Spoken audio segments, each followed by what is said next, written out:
The supervisory meeting with your field supervisor is critically important to the successful completion of this class. Hello, this is Steve Googe, welcoming you to another session of Supervised Ministry. In today's class, we will talk about the elements of the supervisory meeting.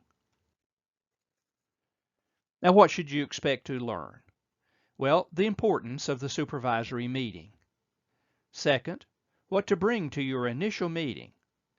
And third, 4 elements of a good supervisory meeting.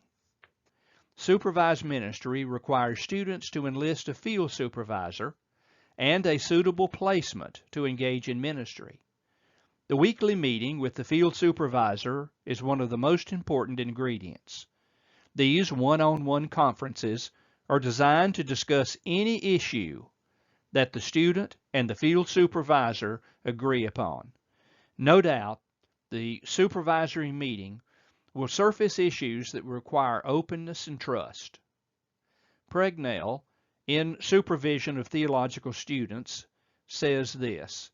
He says that the supervisory conference is the time when you and your supervisor, and I quote, hold up to the light pieces of behavior, moments in ministry by the student, and gently but steadily turn the experience so that, like a jewel, every facet can be examined. Close quote. At your first meeting with your field supervisor, you should agree on your previously prepared learning covenant with objectives. Also, you should have 2 additional documents. First, Ministry Log Number 1. Second, your autobiography and call statement. The first meetings will no doubt be devoted to discussing the ministry experiences you choose to discuss. The final meeting is set aside to evaluate your growth and development as a person and as a minister. Most meetings will have a process or an order that is followed. However, you are free to structure each session as you see fit. Here are some elements that typically are found in the supervisory meetings. Element number 1, reconnecting. This is normal and may include small talk about current events, the weather, or sporting events. From this, you move into the development of the agenda for the meeting.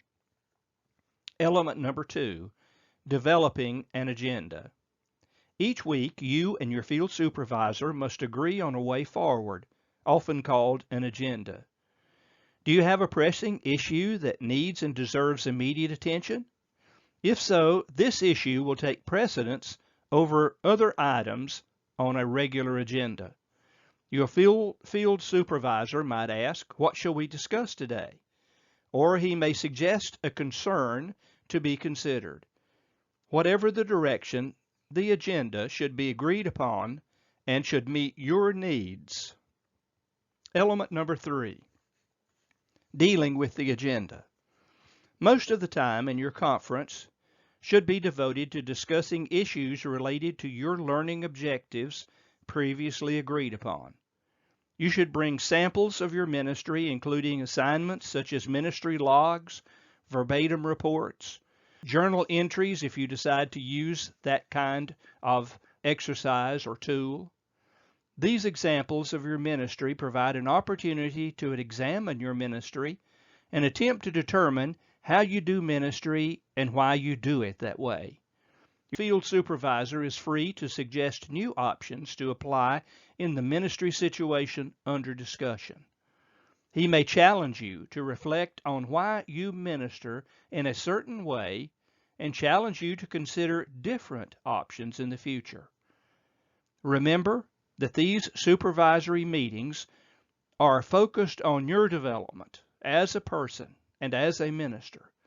The meeting is not to be modeled after a staff meeting in a local church where one would discuss tasks and their assignments. Element number 4 is the conclusion or closure of the meeting. Ending the meeting might result in documenting any unfinished business you want to revisit in the next conference. You could provide feedback to your supervisor as to the effectiveness of the meeting and how it can be structured to better meet your needs. Supervised ministry depends upon the interaction of the student and the field supervisor for a positive class outcome. Your openness to learning, your ability to relate effectively your ministry experiences, both in oral and written form, the relationship developed with your supervisor in these conferences, and the skills of your supervisor in providing supervision are all integral elements in a positive supervisory experience. Therefore, these meetings are vital to the success of your supervisory experience. Consequently, I encourage you to faithfully schedule your appointments and be prepared when you arrive at the designated time. This concludes this lesson on the supervisory meeting.